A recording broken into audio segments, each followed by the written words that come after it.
Il-Viċi Prim Ministru Taljan Matteo Salvini qed jinsisti li għandha tissejjaħ elezzjoni ġenerali minħabba li l-koalizzjoni ma tistax taħdem fid-dawl ta' differenzi evidenti li qed jispikkaw bejn il-Lega u l-Movimento 5 Stelle. Salvini qed jgħid li l-Gvern m'għandux aktar maġġoranza maquda fil-Parlament u għamilha ċara li mhux se jaċċetta aktar gambetti mill-koalizzjoni tiegħu stess.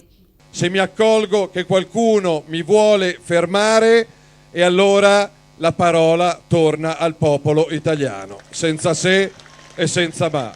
E sarete voi a decidere. Voi, nessun altro. Voi. Anke Silvio Berlusconi sejjaħ l-elezzjoni bikrija u ftit tal-ħin wara fis-Senat il-Lega ppreżentat mozzjoni ta' sfiduċja kontra l-Prim Ministru Giuseppe Conte. Salvini minnaħa tiegħu diġà qed iqis lilu nnifsu kandidat għal Prim Ministru kif ħabaru stess f'Pescara fejn saħaq li jrid isalva l-pajjiż. Il-kontroversja kollha bdiet wara li Luigi Di Maio mexxej ta' 5 Stelle baqa' jopponi l-proġett tal-ferrovija moderna li mistennija taqqat Turin ma' Lyon permezz ta' mina li tgħaddi mill-Alpi Franċiżi. Dan il-proġett se jkun finanzjat b'40% tal-fondi mill-Unjoni Ewropea u Salvini hu wieħed minn dawk li qed jinbuttaħ il-quddiem. Il-mina li oriġinarjament kellha tiswa 8.6 biljun euro issa se tlaħaq is-somma ta' 20 biljun. 5 Stelle qed jinsistu li din hija ċifra enormi.